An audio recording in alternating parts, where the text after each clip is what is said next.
আজকে একদম আড্ডার মুডে বানাচ্ছি দারুণ কিমা পনির। ভাবছিলাম কিছু সাধারণ রান্না করব। তারপর মনে হলো একটু স্পেশাল হলে কেমন হয়। তাই কিমার সাথে সফট পনির আর মশলার জমজমাট কম্বো।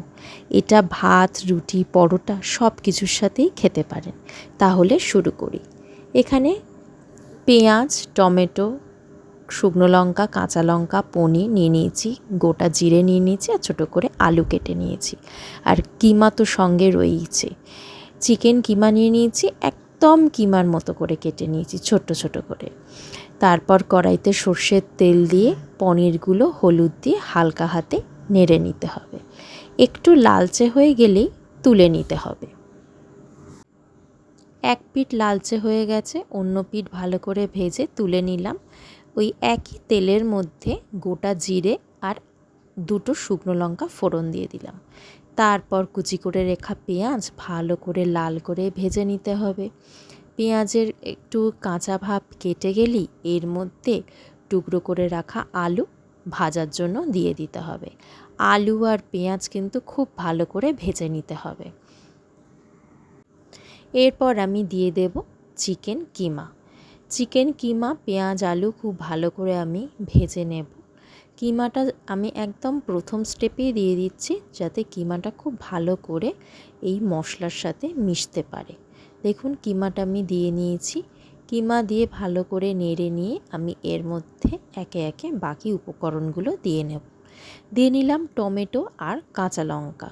টমেটো, কাঁচা লঙ্কা দিয়ে ভালো করে কষবো। এরপর আমি দিয়ে দেব আদা আর রসুন বাটা।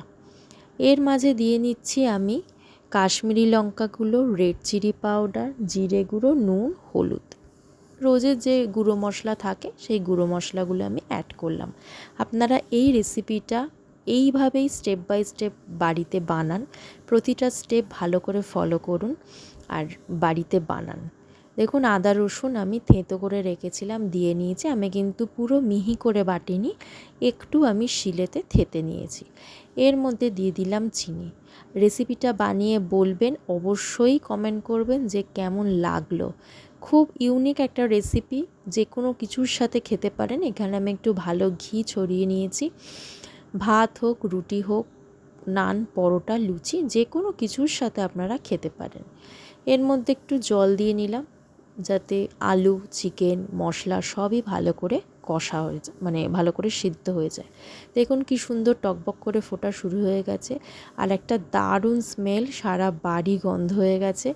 আর এর মধ্যে ভাজা পনিরগুলো আমি অ্যাড করে চাপা দিয়ে নাড়াচাড়া করে শেষে শাহি গরম মশলা ছড়িয়ে আমি নামিয়ে নেব।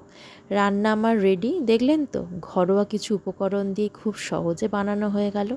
আমার চ্যানেলটি সাবস্ক্রাইব করুন, যারা এখনও সাবস্ক্রাইব করেননি তাড়াতাড়ি দেরি না করে সাবস্ক্রাইব করুন, লাইক করুন, শেয়ার করুন, আর খেয়ে বলবেন কীরকম হয়েছে কমেন্ট করে জানান অতি অবশ্যই।